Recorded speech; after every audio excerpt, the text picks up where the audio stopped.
So একটি চ্যানেলকে 7 দিনে কতটুকু গ্রো করা সম্ভব এটা ভাবতে ভাবতে আমরা শুরু করেছি 7 ডে শর্ট চ্যালেঞ্জ। এই চ্যালেঞ্জে আমরা 7 দিন ধরে নিয়মিত ভিডিও আপলোড করেছি এন্ড আপলোড করার পর 7 দিন পরে যে রেজাল্ট আসছে এটা দেখার পর আপনিও রীতিমতো অবাক হয়ে যাবেন। সো আমি প্রতিদিনের মতো ইউটিউবে জাস্ট কন্টেন্ট খুঁজতেছিলাম, দেন খুঁজতে খুঁজতে হঠাৎ আমার চোখে পড়ে যায় 7 day short challenge, 30 day short challenge, এগুলো বানাচ্ছিল ইন্ডিয়ান অনেক ইউটিউবার। সো আমি ভাবলাম বাংলাদেশে যেহেতু কেউ এগুলো বানাচ্ছে না তাই আমি বানাইতে পারি। যেহেতু এটা আমার শর্টস ফার্স্ট চ্যানেল ছিল, এর আগে আমি কোনো শর্টস চ্যানেলে কাজ করিনি, তাই এটা আমার জন্য অনেক কঠিন চ্যালেঞ্জ হতে যাচ্ছিল।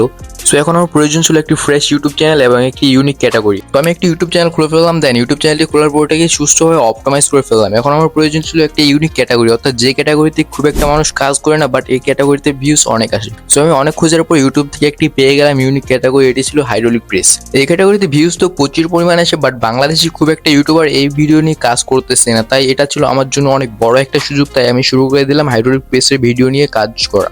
এখানে জাস্ট আমি অন্যান্য চ্যানেলের ভিডিওগুলো নিয়ে এই ভিডিওতে আমার ভয়েস ওভার করে আমার চ্যানেলে আপলোড করতাম। দেন এরকমভাবে কয়েকটা ভিডিও ক্রিয়েট করার পরে আমি আমার ফার্স্ট ভিডিও ইউটিউবে আপলোড করে ফেলি। যেহেতু এটা আমার ফার্স্ট কোনো শর্ট চ্যানেল ছিল এবং ফার্স্ট চ্যানেলের ফার্স্ট ভিডিও, তাই এটার থেকে আমার খুব একটা বেশি এক্সপেকটেশন ছিল না। বাট আনফর্চুনেটলি এই ভিডিওতে আমার এক্সপেকটেশনের তুলনায় অনেক বেশি ভিউজ চলে আসছিল অ্যান্ড পরের দিন দেখি আমি এই ভিডিওতে প্রায় 5000 ভিউজ চলে আসছে।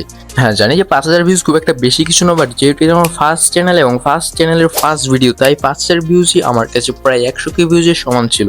দেন এই মোটিভেশনের সাথে আমি আমার সেকেন্ড ভিডিও আপলোড করে দিয়ে সেকেন্ড ভিডিওতে অপ্রত্যাশিতভাবে আমার ভিডিওতে কোনো ভিউজই আসছিল না। কোনো ভিউজ না আসার কারণে কিন্তু আমি ডিমোটিভেট হয়ে নাই, কেননা আমি জানতাম যে শর্ট ভিডিওতে ভিউজ স্টেবল না, অর্থাৎ কোনো ভিডিওতে আপনার 10 মিলিয়নে যাইতে পারে, আবার পরের ভিডিওতে 10কেও যাইতে পারে, আবার তারপরে ভিডিওতে 10টাও না আসতে পারে। দেন তারপরে আমি আমার এই ভিডিওতে সত্যি একটি ট্রিক খাটাই, এই ট্রিক খাটানোর ফলে আমার ভিডিওতে আবার ভিউজ আসা শুরু হয়েছে এবং পরের দিন উঠে আমি দেখি যে এই ভিডিওতে প্রায় 2.9k ভিউজ চলে আসছিল। সো কেমন ট্রিক্স খাটাছিলাম এটা আমরা ভিডিও শেষে নেবো, তার আগে আমরা দেখে নিই যে এর পরের ভিডিওগুলোর ভিউজ কিরকম। সো এরপরে আমি 3 নম্বর ভিডিওটা আপলোড করে দিই এবং আপলোড করার কিছুক্ষণ পরে দেখতে পারি যে এই ভিডিওতে ভিউজ ক্রমশ বাড়তেই আছে, এমনকি বাড়তে বাড়তে একসময় প্রায় 10kতেই গিয়ে এই ভিউজ থামে। এখনো এই ভিডিও থেকে প্রায় 100-200 ভিউজ প্রতিদিন আসে। আর এই ভিডিওর অডিয়েন্স রিটেনশন ছিল প্রায় 82%-এর কাছাকাছি এবং এই ভিডিও থেকে সাবস্ক্রাইবার গেইন করেছি আমি 37টা, যেখানে আমি আমার এই চ্যানেলে প্রায় 1 মাস ধরে কাজ করার পরেও শুধুমাত্র 22টা সাবস্ক্রাইবার গেইন করেছি। সেখানে ওই ভিডিওতে মাত্র একটি ভিডিও থেকে আমি 37টা সাবস্ক্রাইবার গেইন করে ফেলেছি। যদিও এটা খুব ছোট্ট একটি জিনিস, অনেকেই আছে যারা কিনা তাদের একটি ভিডিও থেকে লাখ লাখ সাবস্ক্রাইবার গেইন করে ফেলছে।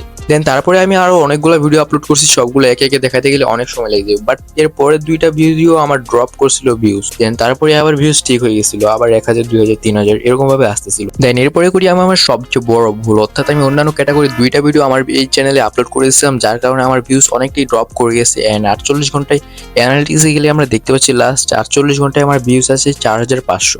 এন্ড এখানে অধিকাংশ ভিউজ কিন্তু আসছে শর্ট ভিউ থেকে, যেমনটা আপনারা নিচে দেখতে পাচ্ছেন প্রায় 97% ভিউজ আছে শর্ট ভিউ থেকে এবং অন্যান্য 3% ওই ইউটিউব শর্ট এবং অন্যান্য জায়গা থেকে আসছে। তো চ্যানেলের ড্যাশবোর্ডে আসলে আমরা দেখতে পাচ্ছি এখানে লাস্ট 7 ডেতে আমার ভিউজ হয়েছে প্রায় 26,000 এবং সাবস্ক্রাইবার গেইন করেছি আমরা 72টি, যা খুব একটা খারাপও নয় আবার খুব একটা বেশিও ভালো নয়। বাট আপনারা যদি চান আমি এই চ্যানেলে 30 দিনের একটি শর্ট চ্যালেঞ্জ করি তাহলে কমেন্ট করবেন পার্ট 2 লিখে। তো এখন আমরা আসি 2 নাম্বার ভিডিওতে আমরা কি ট্রিক খাটাইছিলাম যার কারণে ভিউজ অনেকটাই বাড়ছিল। তো এখানে ট্রিক্স বলতে আমরা জাস্ট ভিডিও টাইটেল চেঞ্জ করছি। আগে আমাদের ভিডিও টাইটেল একেবারে আই ক্যাচিং ছিল না, তাই এই ভিডিওতে ভিউজ একেবারে আসে নাই। সো যখন আমরা এই ভিডিও টাইটেলটা একটু আই ক্যাচিং করে চেঞ্জ করে দিই তখন এই ভিডিওতে ভিউজ অনেকটাই বাড়ে।